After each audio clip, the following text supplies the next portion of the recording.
Good morning all of you. आइए हम आज देखें बीएससी फाइनल ईयर जिसका पेपर है हमारा सेकेंड, जिसका नाम है एनिमल इकोलॉजी एंड बायोस्टैटिक्स, जंतु पारिस्थितिकी एवं जैव सांख्यिकी।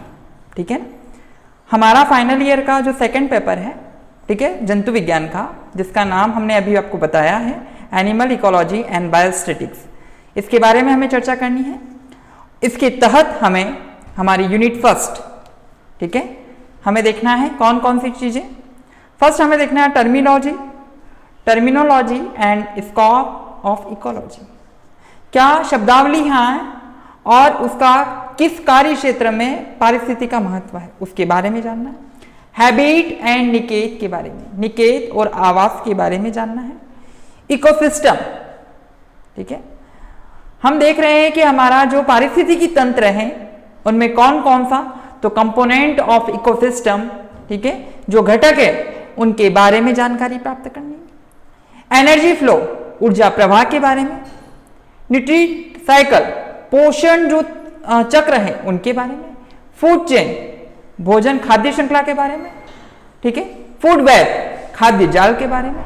एंड इकोलॉजिकल पिरामिड्स, ठीक है, जितने भी पारिस्थितिकी पिरामिड्स हैं उनके बारे में, ठीक है। साथ ही हमें general idea of population and community ecology के बारे में भी जानकारी प्राप्त करनी है। तो हमें यूनिट फर्स्ट के अंतर्गत इन सारी चीजों को देखना है। आज का हमारा जो एजेंडा है वो है सबसे पहले terminology and scope of ecology, ठीक है, शब्दावलियां और कार्य क्षेत्र में पारिस्थितिकी का क्या है, उसके अंतर्गत हमें सबसे पहले इंट्रोडक्शन के बारे में चर्चा करनी है। हिस्ट्री ऑफ इकोलॉजी के बारे में, पारिस्थितिकी का इतिहास कौन था, किसने इसकी नींव रखी। मॉडर्न कंसेप्ट ऑफ इकोलॉजी, पारिस्थितिकी की आधुनिक अवधारणा क्या थी। पारिस्थितिकी का वर्गीकरण, क्लासिफिकेशन ऑफ इकोलॉजी, ठीक है। मेन ब्रांचेस और सब डिविजन्स ऑफ इकोलॉजी के बारे में। अदर ब्रांचेस कौन कौन सी थी उनके बारे में जानकारी दें। सिग्निफिकेंस क्या रहा है, क्या महत्व है, और पारिस्थितिकी की जो हम कार्य क्षेत्र वाले है ना, स्कोप क्या थे, और अंतिम में हमें किन किन पुस्तकों से लेकर इन्हें बनाया गया है, ठीक है। तो सबसे पहले हम लोग बात करें हमारा जो इकोलॉजी है वो क्या है, ठीक है। तो हम लोग बात कर रहे हैं, ठीक है ना, इकोलॉजी के लिए। तो आइए हम हमारे बोर्ड पर चलते हैं। सबसे पहले नमस्कार, हम देख रहे हैं इकोलॉजी। इकोलॉजी से पहले हम यहाँ कुछ ऐसे शब्दों के बारे में जानकारी प्राप्त करेंगे जिनके बारे में हमें देखना है, ठीक है ना। तो आइए सबसे पहले हम देखें यहाँ पर कि हमें देखना क्या है। तो यहाँ पर कुछ व्यू बना रखे हैं, चित्रित किया गया है। यहाँ पर लिखा है ई प्लस को प्लस लॉजी। हम इसको छोटी शब्दावली के रूप में देखें,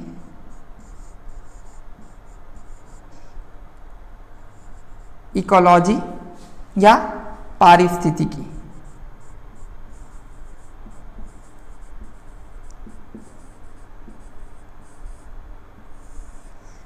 अब यहां पर हमने क्या किया, इनको विच्छेद करने के पश्चात इसका अर्थ की जानकारी प्राप्त की। ई से हमने सबसे पहले हम बात करें ई या इको की बात करें।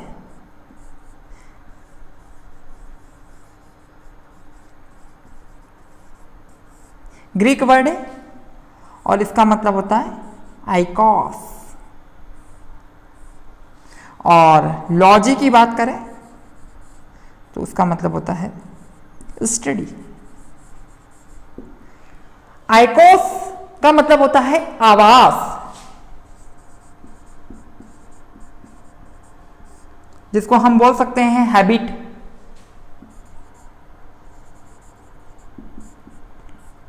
ठीक है, अब किसकी आवास की हमें अध्ययन करना है, तो हमारा पेपर का नाम है एनिमल इकोलॉजी, ठीक है। यह दो पेपर का एक सम्मिलित रूप है जिसमें हमें दोनों के बारे में पढ़ना है। पहले हमें देखना है एनिमल इकोलॉजी के लिए, और फिर हम बाद की जो यूनिट देखेंगे वो देखेंगे बायोस्टैटिक्स। 1 से 4 यूनिट हमारी जो है फाइनल ईयर का जंतु विज्ञान का द्वितीय पेपर में हम बात करें तो 1 से 4 जो है एनिमल इकोलॉजी के लिए हमें बात करनी है, और हमारी 5th यूनिट है वो है बायोस्टैटिक्स की यूनिट से। ठीक है, तो पहली यूनिट में हम स्टार्ट करने से पहले हम इकोलॉजी जो वर्ड है उसके बारे में जान करें। इकोस को हम यहां पर सम्मिलित रूप से देखें तो आइकॉस मतलब आवास, आवास मतलब रहने के लिए जो वस्तु स्थिति है।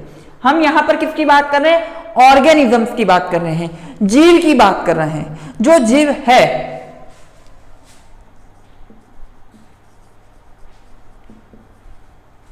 ठीक है, तो यहां पर हमें किसकी बात करनी है? ऑर्गेनिजम्स या जीव की। तो यहां पर जीव में कौन?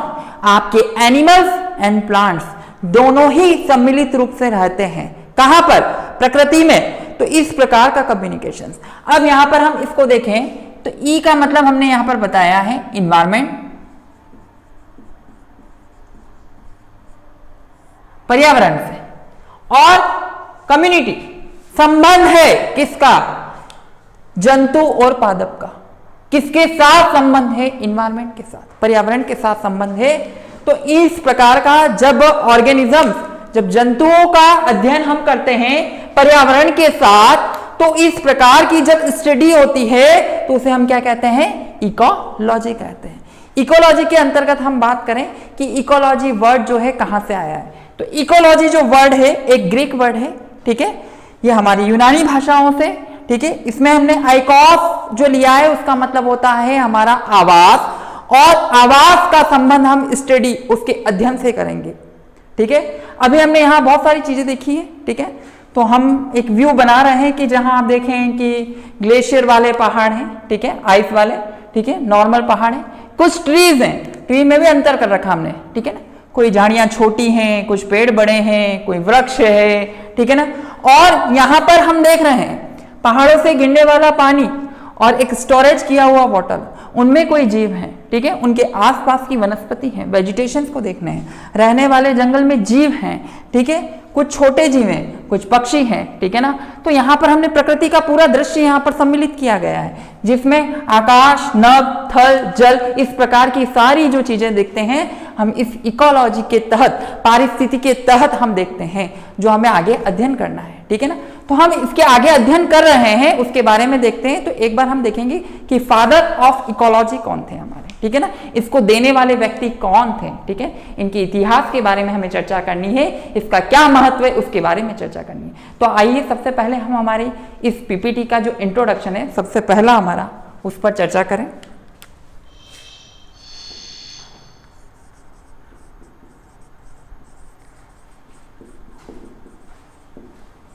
परिचय देखना है हमें। ठीक है ना, सबसे पहले इसके बारे में हम क्या देखेंगे? Introduction.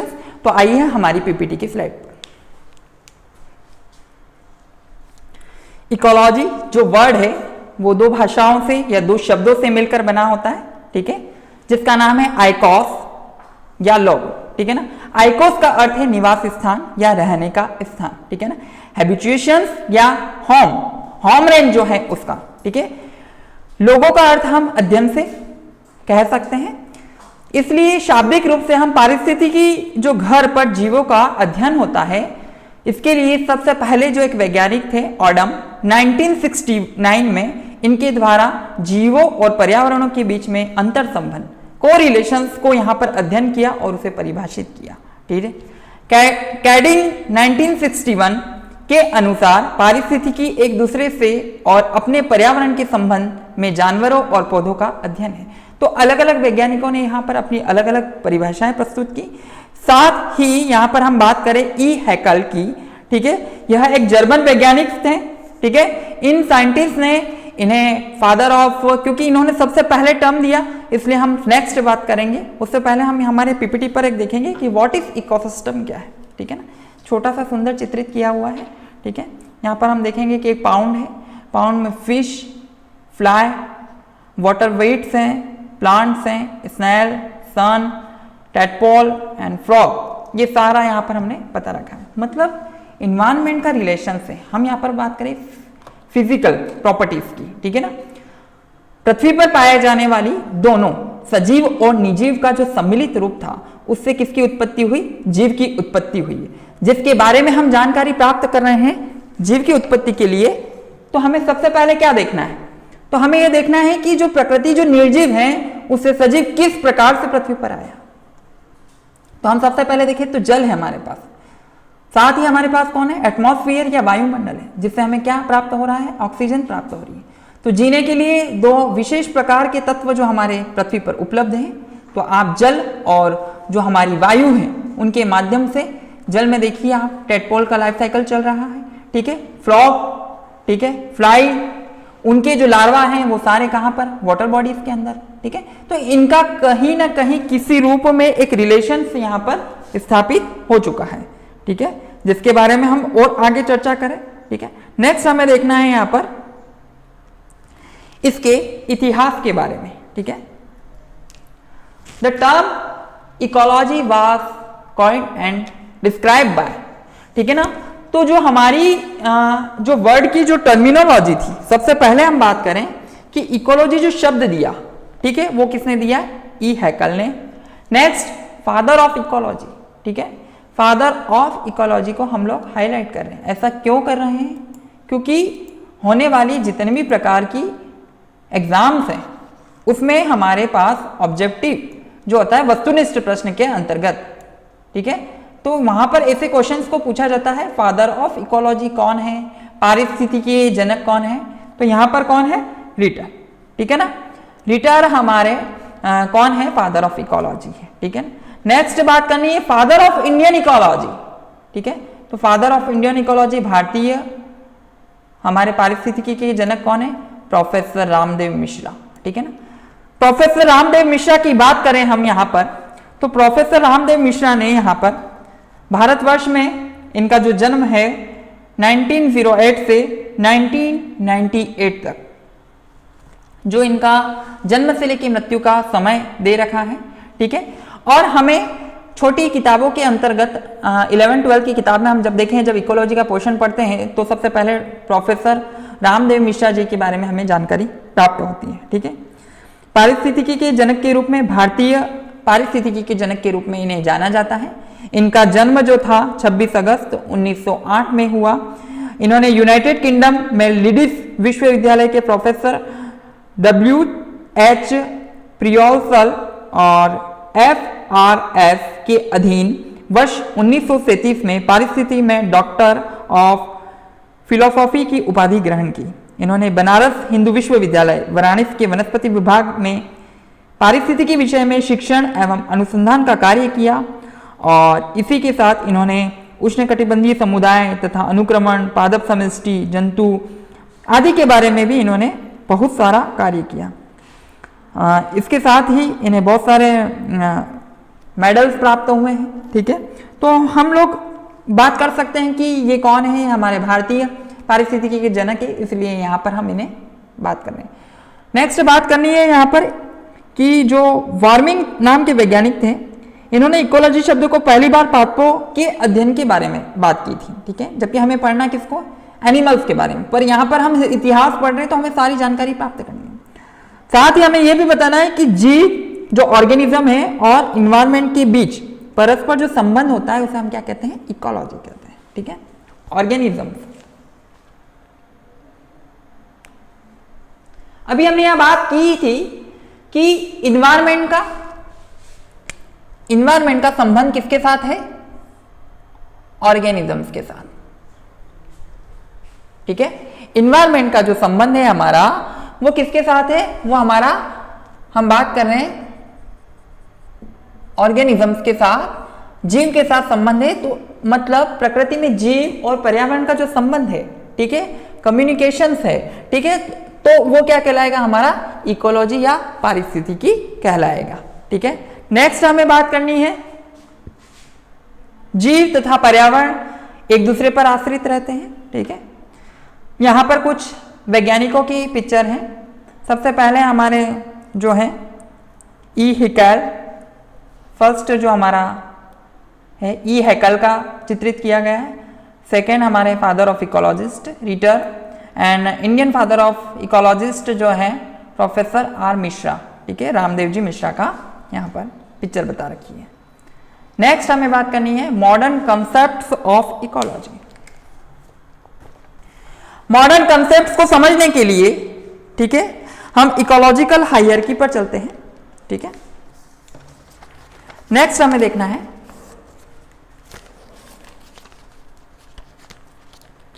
Modern concepts of ecology.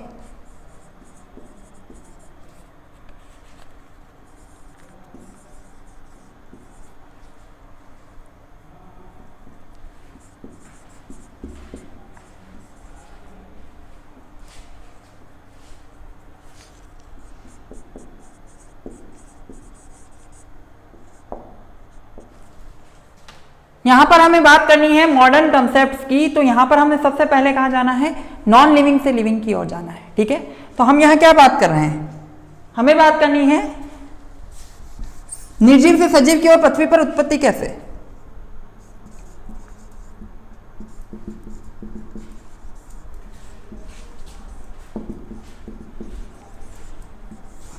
तो हम क्या कर रहे हैं कि निर्जीव जो वस्तु थी पृथ्वी पर वो सजीव में परिवर्तित होने लगी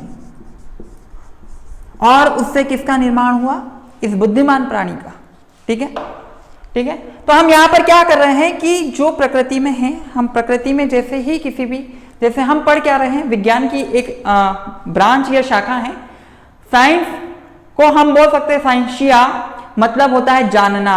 हम जब साइंस को, विज्ञान को भागों में बांटते हैं तो दो प्रकार से होता है, एक होता है आपका लाइफ साइंस और एक होता है आपका भौतिकी। ठीक है ना, भौतिकी या फिजिकल जो साइंस है आपकी, उसके अंदर देखें तो कौन कौन से, जैसे पहाड़, ठीक है, उसके बाद आपका वाटर मॉलिक्यूल्स हैं जितने भी, वो सनलाइट, एयर, आकाश, पाताल, ये सारे किसमें आएंगे, इसके तहत आएगा। जबकि उससे क्या हुआ, किसकी उत्पत्ति होने लगी, सजीव की उत्पत्ति होने लगी। तो सजीव की उत्पत्ति हम देख रहे हैं यहां पर, तो सजीव जो है हमारा, ठीक है, वो कैसे बना। तो सबसे पहले कौन आया, फर्स्ट ऑफ ऑल हमारे पास आए ऑर्गेनिजम्स आए। ऑर्गेनिज्म से मिलकर क्या बना हमारे पास, विभिन्न प्रकार। तो इससे पहले भी हमारे पास कुछ है, तो ऑर्गेनिजम्स तो बाद में आया है, ऑर्गेनिज्म से पहले हम बात करें यहां पर, तो यहां पर सबसे पहले हम बात करें, ठीक है, तो हमारे पास कौन कौन सी वस्तु आई है यहां पर।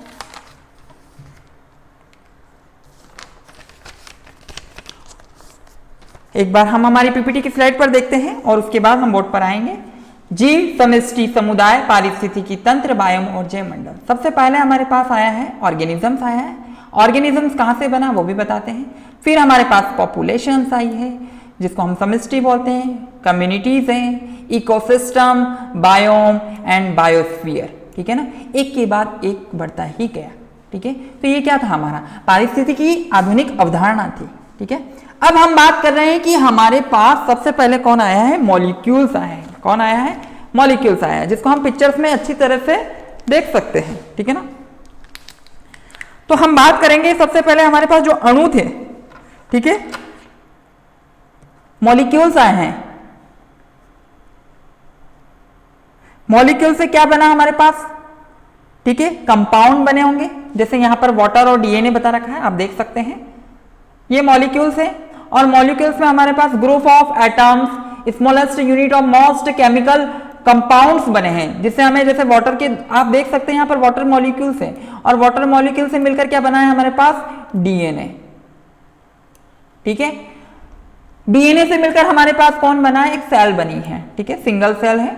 ठीक है, सेल का smallest functions of unit of life, ठीक है, तो कौन है, हमारी सेल है। फिर एक ग्रुप ऑफ सेल से मिलकर क्या बनता है हमारे पास, टिश्यू बनते हैं। टिश्यू से, टिश्यू के बाद हम बात करें तो ऑर्गन है, और ऑर्गन के बाद क्या बनता है हमारे पास, ऑर्गन सिस्टम बनता है। ठीक है, ऊतक, ऊतक से अंग, और अंग से अंग तंत्र का निर्माण होता है।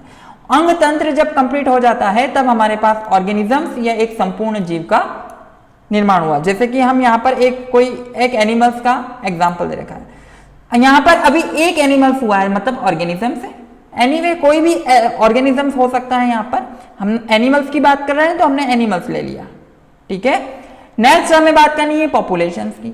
ठीक है, group of organisms of one types that live in the same area. ठीक है, एक ही एरिया में एक ही प्रकार की जाति का पाया जाना क्या कहलाता है, हमारा समष्टि या पॉपुलेशंस कहला जाएगा। ठीक है, अब यहाँ पर पॉपुलेशन या समष्टि को हम आगे देखें तो यहां पर हम देख रहे हैं कि जो population that live together in the different area, विभिन्न विभिन्न प्रकार में विभिन्न विभिन्न जातियों का एक साथ कैसे रह रही है, ठीक है। तो उसको हम क्या कह सकते हैं, कम्युनिटीज, ठीक है। हाँ, और ये भी कह सकते हैं हम यहाँ पर कि अलग अलग क्षेत्र में एक ही जाति का रहना, ठीक है। तो ये हमारी क्या होता है, समुदाय होता है। जैसे हम बात करें कि हमने हमारे क्षेत्र में अलग अलग समुदाय बना लिए कि इस क्षेत्र में ये समुदाय के लोग रहेंगे, इस क्षेत्र में ये समुदाय के लोग रहेंगे। नेक्स्ट हम बात कर रहे हैं कि समुदाय मिलकर, ठीक है, विभिन्न प्रकार की कम्युनिटीज मिलकर क्या बनाती है, इकोसिस्टम। यहाँ पर विभिन्न प्रकार की, चाहे वो छोटा जीव हो चाहे वो बड़ा जीव हो, ठीक है। तो इस प्रकार की तो कम्युनिटी एंड नॉन लिविंग, ठीक है। तो यहाँ पर दोनों ही चीजें यहाँ पर मिलकर क्या बनाती है, इकोसिस्टम बनाती है। और इकोसिस्टम आगे बायोम, और बायोम में भी क्या है, जैसे अलग अलग बायोम्स होते हैं, ठीक है। जैसे एक पर्टिकुलर हम एरिया की बात करें, जैसे डेजर्ट है तो डेजर्ट बायोम हो गया, तो वहां के प्लांट और वहां के एनिमल्स। सी मैराइन बायोम की बात करें तो वहां की जो फिशेज हैं, वहां की एक्विटीज हैं, उनके बारे में हो गया। लैंड की बात करें तो टेरेस्ट्रियल पर हम बात करें तो टेरेस्ट्रियल बायोम हो गया। तो अलग अलग क्षेत्र की बायोम, और बायोम सब संपूर्ण बायोम मिलकर क्या बनाते हैं, बायोस्फीयर, या अंतिम में हमारे पास जो आता है वो क्या आता है, जैव मंडल, ठीक है ना। तो हमारे पास बायोम था और बायोम के बाद जैव मंडल आ गया। तो संपूर्ण पृथ्वी क्या कहलाती है, हमारी बायोमंडल या बायोस्फीयर या जैव मंडल के नाम से जाना जाता है, ठीक है। तो अभी तक हमने क्या देखा कि हमने सारी चीजों को यहाँ पर एक चित्र के माध्यम से समझाया है, जिसको हम छोटे से रूप में और समझाते हैं। आइए,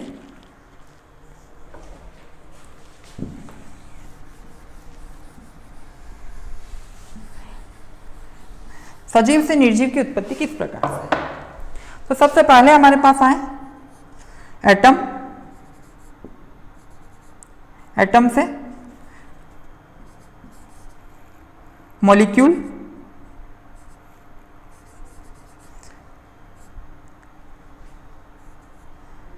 कंपाउंड,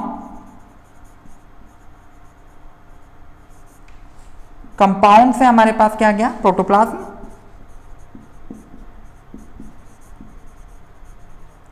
प्रोटोप्लाज्म से हमारे पास कौन आई, सेल, सेल से टिश्यू, टिश्यू से ऑर्गन, ऑर्गन से ऑर्गेनिज्म।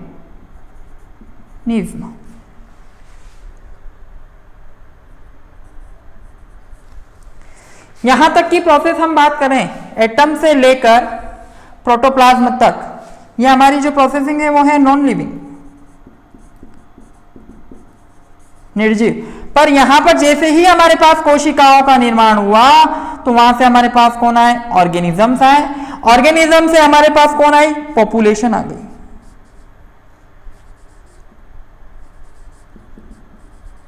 पॉपुलेशन से हमारे पास आई कम्युनिटी,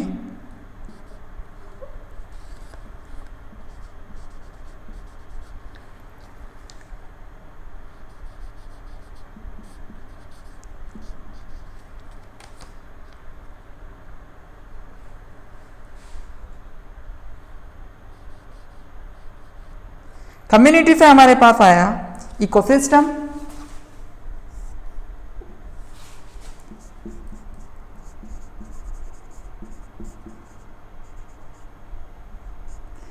इकोसिस्टम से हमारे पास आए बायोम, और बायोम से हमारे पास आ गया बायोस्फीयर।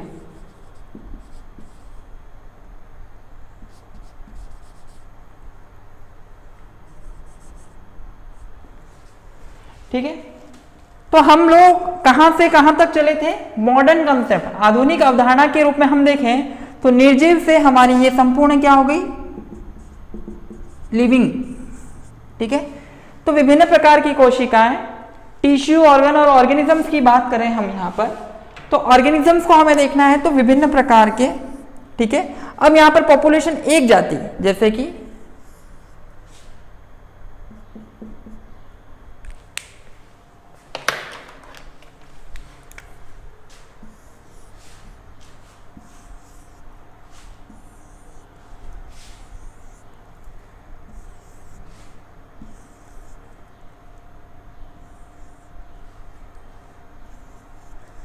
जहां पे हमने गोले किए हैं, ठीक है, वो विभिन्न प्रकार की एक जाति है, ठीक है, पॉपुलेशन समष्टि बनी और कम्युनिटी अलग अलग समुदाय में रहने वाले और संपूर्ण प्रकार का जब बना तो उसको हमने इकोसिस्टम।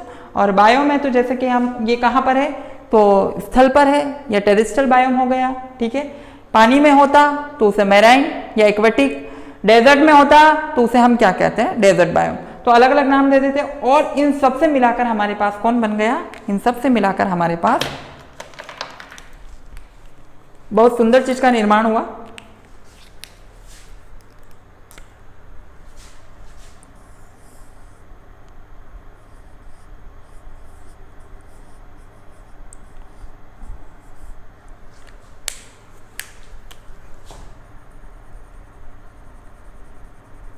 जिसको आप अच्छे से जानते हैं, ये हमारा अर्थ है, पृथ्वी का निर्माण हो गया।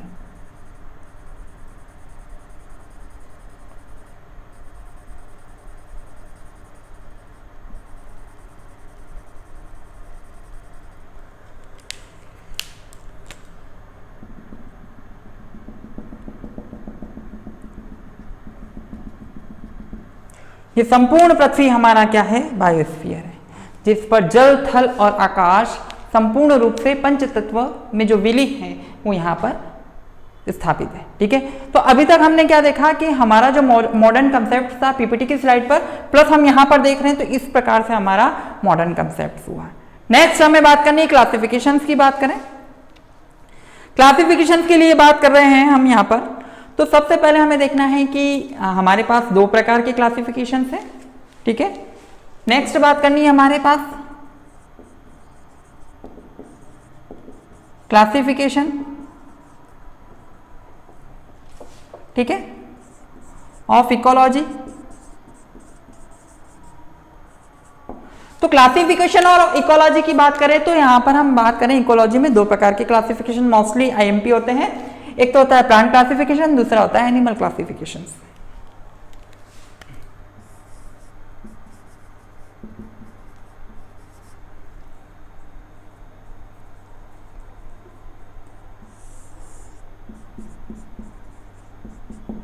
ठीक है, प्लांट क्लासिफिकेशन और एनिमल क्लासिफिकेशन। और हमें कौन सा पढ़ना है, एनिमल इकोलॉजी पढ़नी है, तो हम इसके बारे में बात करेंगे, ठीक है। तो आइए हम एनिमल इकोलॉजी के लिए हम आगे और चर्चा करें, होता क्या है उसके बारे में देखें। प्लांट क्लासिफिकेशन में प्लांट की स्टडी की जाती है, ठीक है, पादपों के पारस्परिक संबंध को देखा जाता है, उनके वातावरण इन्वायरमेंट को देखा जाता है, और जंतु में सिर्फ जंतुओं की पारिस्थितिक का अध्ययन एवं उनके वातावरण के साथ संबंध क्या है उसका अध्ययन किया जाता है, ठीक है। नेक्स्ट हमें बात करनी है कि मेन ब्रांचेस कौन कौन सी है, ठीक है। मेन ब्रांचेस की बात करें तो हमारे पास यहाँ पर दो ब्रांचेस मेन है, एक है हमारे पास ऑटो इकोलॉजी और दूसरी है सीन इकोलॉजी, ठीक है ना।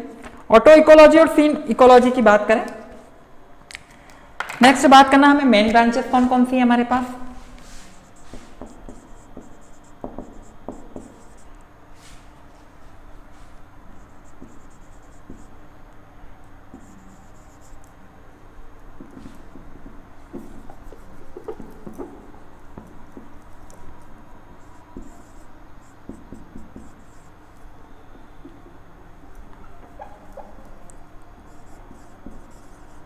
ठीक है, तो यहाँ पर मेन ब्रांचेस की हम जो बात कर रहे हैं वो हमारे पास दो मेन ब्रांचेस है, एक है ऑटो इकोलॉजी और दूसरा है सीन इकोलॉजी।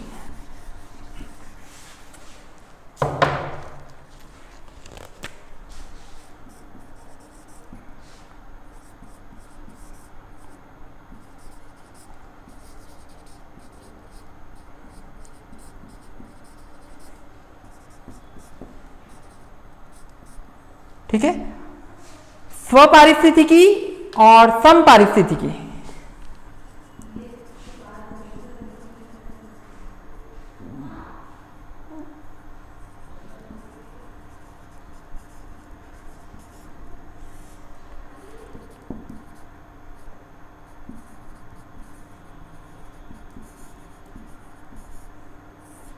ठीक है, तो सबसे पहले हमें ऑटो इकोलॉजी की बात करनी है और इसके तहत हमें चार चीजें पढ़नी है।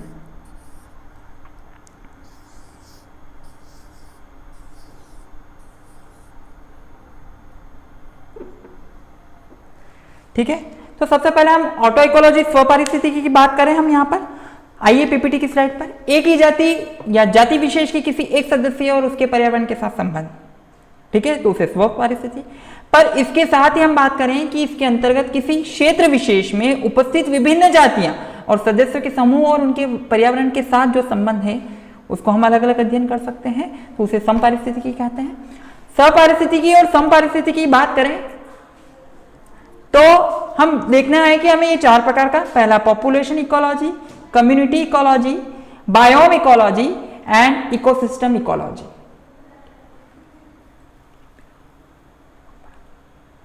ठीक है, तो अभी हम देखते हैं कि सबसे पहले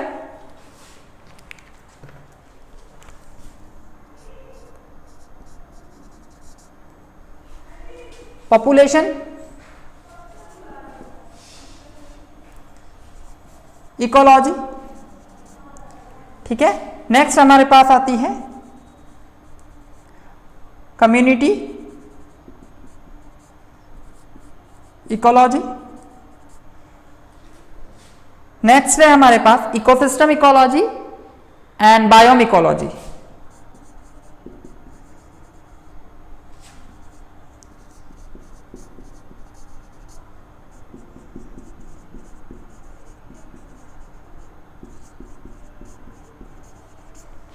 ठीक है, तो यहां पर स्वयं एक जाति का पर्यावरण के साथ संबंध, जैसे कि हम यहां पर एक एग्जांपल ले रहे, ध्यान से देखिएगा इसको। ये वाटर है, इस जल का इस जीव के साथ संबंध बस इतना ही है। एक ही जाति पर्यावरण के साथ संबंध रखती है तो उसे हम क्या कहते हैं, स्वपारिस्थितिकी या ऑटो इकोलॉजी। और समपारिस्थितिकी विभिन्न प्रकार की जातियां जब ये भोजन भी करेगी, इसका इसी के साथ संबंध भी है, इसका इसी के साथ संबंध भी है।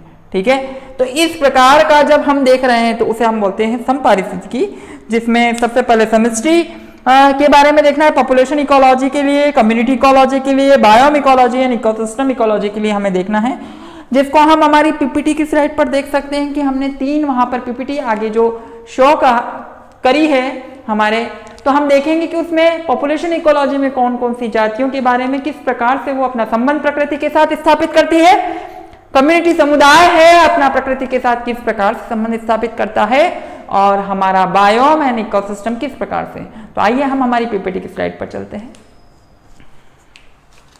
फर्स्ट हमें देखना है एक समष्टि का, जैसे एक जंगल में जेब्रा है, उनका इन घास के मैदानों के साथ क्या संबंध है। ठीक है, तो इस प्रकार का संबंध पॉपुलेशन इकोलॉजी को बताता है। समुदाय, ठीक है ना, ecology organisation living thing and there are environments जो है, उसमें हम देखें कि यहाँ पर हमें पर्टिकुलर अलग अलग यहाँ पर बता रखा है। जैसे कि फर्स्ट हम यहाँ जिसको हाईलाइट कर रहे हैं,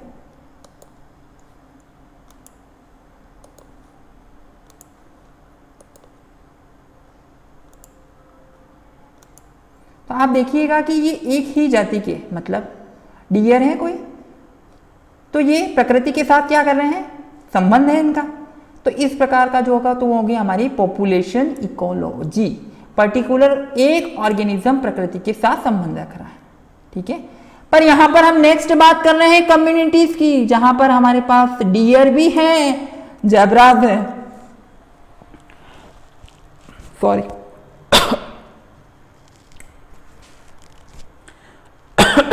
सॉरी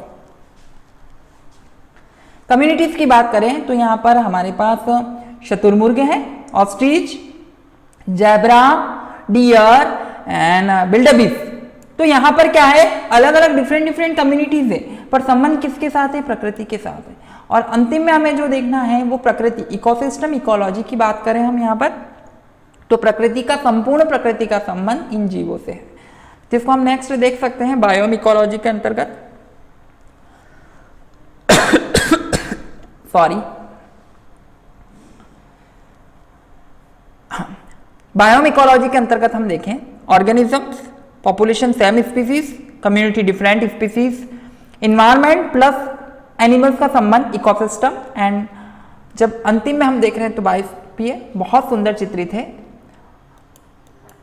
जिसको हम इस व्यू में देख रहे हैं। सीधा हम देखें तो हमारे पास इस प्रकार से आपको समझ में आ ही गया होगा किस प्रकार का संबंध इसके साथ है। नेक्स्ट हमें बात करना है अदर ब्रांचेस और सब डिवीजन ऑफ इकोलॉजी, पारिस्थितिकी की अन्य शाखाएं या प्रविभाजन क्या है। तो हम देखें यहाँ पर कि एनिमल इकोलॉजी की जब बात की थी हमने, तो इकोलॉजी की कौन कौन सी ब्रांचेस हैं और उनके बारे में हम अध्ययन कर सकते हैं। ठीक है, सबसे पहले हमें बात करनी है, हम सबसे पहले बात करते हैं कि प्राणी पारिस्थितिकी या एनिमल इकोलॉजी। ठीक है, इसके अंतर्गत विभिन्न प्रकार के प्राणी, जंतु और उसका अध्ययन किया जाता है, इसलिए हम क्या कर सकते हैं, इसे प्राणी पारिस्थितिकी कह सकते हैं। ठीक है, इसमें स्तनपायी पारिस्थितिकी हो सकते हैं, पक्षी पारिस्थितिकी हो सकते हैं, कीट पारिस्थितिकी हो सकते हैं, परजीवी विज्ञान, ठीक है, मानव पारिस्थितिकी, समष्टि पारिस्थितिकी। ठीक है ना, तो इस प्रकार का हम इसमें अध्ययन कर सकते हैं। नेक्स्ट है प्लांट इकोलॉजी, इसमें प्लांट की स्टडी करेंगे ऑलमोस्ट। ठीक है, जिसमें ग्रासलैंड इकोलॉजी है, फॉरेस्ट इकोलॉजी है, एल्गी इकोलॉजी है, माइक्रोबियल इकोलॉजी है। ठीक है, तो इनमें हम पेस्टिसाइड्स वगैरह सारी स्टडी करेंगे। आवास इकोलॉजी की बात करें तो यहाँ पर बायोस्फीयर में, ठीक है, हैबिटेट्स कौन कौन सी होती हैं, तो उस प्रकार के किस किस प्रकार के, तो मैराइन इकोलॉजी है, समुद्री पारिस्थितिकी है, स्वच्छ जलीय है तो फ्रेश वाटर इकोलॉजी है, स्थल है तो टेरेस्ट्रियल है, बेला संगम है तो श्यूराइन इकोलॉजी है। तो ये आवास के अंतर्गत बात करेंगे। नेक्स्ट है भूगोलीय पारिस्थितिकी, इको जियोग्राफी या बायो जियोग्राफी के अंतर्गत। ठीक है ना, तो इसके हम भौगोलिक जो विवरण है हमारे, ठीक है, विश्लेषण है, उनके बारे में अध्ययन करके विचार विमर्श कर उसका अध्ययन करेंगे। नेक्स्ट है हमारे पास कंजर्वेशन इकोलॉजी, संरक्षण पारिस्थितिकी, किसी भी कंजर्वेशन के लिए जैसे जल, वायु, मिट्टी, खनिज, जीव जंतु आदि का सर्वेक्षण पूर्व सदुपयोग अध्ययन कर उसको संरक्षण पारिस्थितिकी कहते हैं। उत्पादन प्रोडक्टिविटी इकोलॉजी की बात करें तो प्राथमिक उपभोक्ता है, primary productivity, secondary grass productivity. ठीक है, जिसको हम इंटरनेशनल बायोलॉजिकल प्रोग्राम के तहत IBP के अंतर्गत भी देखते हैं। ठीक है, नेक्स्ट बात करना है हमें रेडिएशन इकोलॉजी, इसके अंतर्गत विभिन्न जीवधरियों और उनके वातावरण पर रेडियोधर्मिकता का प्रभाव क्या है उसके बारे में देखते हैं। टेक्सोनोमी इकोलॉजी, आकार और हाव भाव रहन सहन के आधार पर हम पारिस्थितिकी के प्रभाव पर इसको अलग अलग भागों में बांट सकते हैं, जिसमें टेक्सोनोमी इकोलॉजी कह सकते हैं। मानव की अध्ययन करना, मानव पारिस्थितिकी के अंदर विभिन्न विशेषताओं का अध्ययन करते हैं मानव की, तो ह्यूमन इकोलॉजी। अंतरिक्ष के बारे में हम जानकारी प्राप्त करते हैं, जीवधारियों का संबंध क्या है उनसे, ठीक है, तो उसे हम अंतरिक्ष पारिस्थितिकी के अंतर्गत रखते हैं। उसके बाद हमारे पास है पैलियो जीवाश्म, जो फॉसिल्स के रूप में है और उसका हम अध्ययन करें परिस्थिति के साथ, तो उसे पैलियो इकोलॉजी के नाम से जाना जाता है। रासायनिक पारिस्थितिकी, विभिन्न जो जीव हैं, जीवधरियां हैं, उनमें विभिन्न प्रकार के जो रसायन हैं उसका अध्ययन करते हैं, तो उसे हम केमिकल इकोलॉजी के अंतर्गत रखते हैं। पैडो इकोलॉजी की बात करें तो मृदिका, ठीक है, भूमि में पाए जाने वाले विभिन्न गुण जैसे अम्लीयता, क्षारीयता, खनिज की क्षमता, जैविक घटक, ठीक है, उसके बारे में हम अध्ययन करें तो पैडो इकोलॉजी या मृदिका पारिस्थितिकी के। ऊर्जा प्रवाह, परितंत्रों में ऊर्जा प्रवाह का अध्ययन करें तो ऊर्जा एनर्जी इकोलॉजी। और अंतिम में है विभिन्न प्रकार के प्रदूषण का पर्यावरण के साथ जो संबंध है और उसका अध्ययन करते हैं तो उसे हम पॉल्यूशन इकोलॉजी के अंतर्गत देखते हैं। तो हमने अभी देखा अदर ब्रांचेस में देखा, मुख्यतः हमारी 2 ब्रांचेस थी, उसके अलावा हम अलग अलग ब्रांचेस में देखें तो इतनी विभिन्न प्रकार की इनकी शाखाएं हैं जिनको हमने देखा है। ठीक है, नेक्स्ट हमें देखना है यहाँ पर पारिस्थितिकी विज्ञान का क्या महत्व है। ठीक है, तो पारिस्थितिकी विज्ञान मानव जाति के लिए ही नहीं अत्यंत महत्वपूर्ण है। संपूर्ण जो पृथ्वी है या बायोस्फीयर, हमने जैव मंडल की बात की थी, मानव स्वयं भी एक जीवधारी है और अपने भोजन, कपड़े और दवाओं आदि के लिए सदैव उसको अपने वातावरण एवं विभिन्न जीवधारियों के जैविक अजैविक घटकों पर निर्भर रहना पड़ता है। जीवन को सरल एवं स्वस्थ बनाने के लिए, आर्थिक समस्याओं का समाधान करने के लिए, जनसंख्या नियंत्रण करने के लिए एवं पर्यावरण प्रदूषण व उनके निवारण के लिए भी हमारे लिए इकोलॉजी का महत्व अत्यंत महत्वपूर्ण कार्य है। नेक्स्ट बात करनी है हमें स्कोप ऑफ इकोलॉजी, पारिस्थितिकी कार्य क्षेत्र में क्या स्कोप है, ठीक है ना, उसके बारे में हमें अध्ययन करना है। मनुष्य किसी भी जंतु की तरह परितंत्र का एक भाग है। विभिन्न प्रकार की समस्याएं जो किसी भी प्रकार की हो सकती है, जैसे परितंत्र से जुड़ी हो, ठीक है ना, उदाहरण के लिए अन्न उत्पन्न करना, मुर्गी व मछली व्यवसाय, लकड़ी, वन्य प्राणियों का संरक्षण करना है, पारितंत्रिक समस्या है। इन पारितंत्रिक समस्याओं का निदान पारिस्थितिकी के अंतर्गत किया जाता है। जल व वायु प्रदूषण है, ठीक है, इनकी समस्याएं, कचरा एवं गंदगी को हटाना है, गंगा को साफ करना है, ठीक है, होने वाली प्रकृति पर, जैसे ग्लोबल वार्मिंग है, ठीक है ना, एसिड रेन जिसको बोलते हैं, अम्लीय वर्षा है, तो उनका निवारण करने भी हमारा क्या है, पारिस्थितिकी के अंतर्गत है। टेलर नाम के वैज्ञानिक ने 1936 में पारिस्थितिकी की व्याप्ति के बारे में कहा और पारिस्थितिकी के सभी जीवों को तथा उनके रहने के लिए पर्यावरण को संबंध को विज्ञान कहा है। ठीक है, तो अभी तक आज के अध्ययन में हम बात कर चुके हैं कि हमने कौन कौन सी चीजें हमने यहाँ पर देखी है। एक बार हम हमारे बोर्ड पर आते हैं तो संपूर्ण इकोलॉजी को जाना हमने, किस प्रकार का अध्ययन था। उस अध्ययन के अंतर्गत हमने सबसे पहले इंट्रोडक्शन या परिचय के बारे में देखा कि इसका जो इकोलॉजी है इस शब्द का क्या अंतर था। नेक्स्ट हमने इसके इतिहास के बारे में देखा, जिनमें फादर ऑफ इकोलॉजी के लिए मॉडर्न फादर ऑफ जो वर्ड था वो किसने दिया, इंडियन फादर ऑफ इकोलॉजिस्ट कौन थे, उनके बारे में जानकारी प्राप्त की, साथ ही उनके पिक्चर्स को हमने देखा है। नेक्स्ट हम बात कर रहे हैं यहाँ पर कि कौन कौन सी उसकी क्लासिफिकेशंस किया है, उसको कौन कौन सी ब्रांच में, जो इनकी दो मेन ब्रांच है ऑटो इकोलॉजी और सीन इकोलॉजी के बारे में देखा है। ठीक है, प्लांट इकोलॉजी और एनिमल इकोलॉजी जो इसका क्लासिफिकेशन किया। अदर ब्रांचेस के लिए देखें तो हमने बहुत सारी ब्रांचेस के बारे में अध्ययन किया जो इस संपूर्ण परितंत्र को प्रदर्शित करती है। साथ ही हम यहाँ पर इसके सिग्निफिकेंस देखें, क्यों आवश्यक है, क्योंकि प्रकृति है तो हम है और हम है तो प्रकृति रहेगी, तो प्रकृति को हमें बचाना है और प्रकृति ही बचेगी तो हम बचेंगे, वरना हम इस पृथ्वी पर नहीं बचेंगे। इसलिए प्रकृति को हमें क्या करना है, सेफ रखना है। ठीक है, नेक्स्ट बात करने इसके स्कोप की, तो क्या क्या क्षेत्र में है, किसी भी क्षेत्र में देखें तो प्रकृति का सबसे बड़ा योगदान है, ये हमारी मातृभूमि है और इसकी रक्षा करेंगे तो हमें फल अच्छा मिलेगा। ठीक है, और अंतिम में हम क्या देखना है कि किन किन पुस्तकों से लेकर बनाया है, इसके संदर्भ के बारे में हम चर्चा करेंगे। आइए, संदर्भ में हमें एनिमल इकोलॉजी एंड बायोस्टैटिक्स, जिनके लेखक है पारिक भट्ट-मेवाड़ा जी और रावत जी हैं, जो कि अल्का पब्लिकेशन से लिया गया है। इकोलॉजी एंड इन्वायरमेंटल बायोलॉजी, जिनके लेखक doctor Arvind Bhatia and doctor Kulwant Singh Kohli ji हैं, जो कि आरबीडी पब्लिकेशन से लिया गया है। नेक्स्ट है environment and ecology and environment, जिनके लेखक है पीडी शर्मा, रस्तोगी पब्लिकेशन से लिया गया है। Concepts of ecology, environment, ecology, जिनके लेखक है डॉक्टर एन अरुमंगम, जो कि सारस पब्लिकेशन से लिया गया है। और अंतिम में है फंडामेंटल ऑफ इकोलॉजी, जिनकी सबसे सर्वमान्य पुस्तक चलती है ऑडम की, जो बुक एंड कॉल पब्लिकेशन से लिया गया है। धन्यवाद।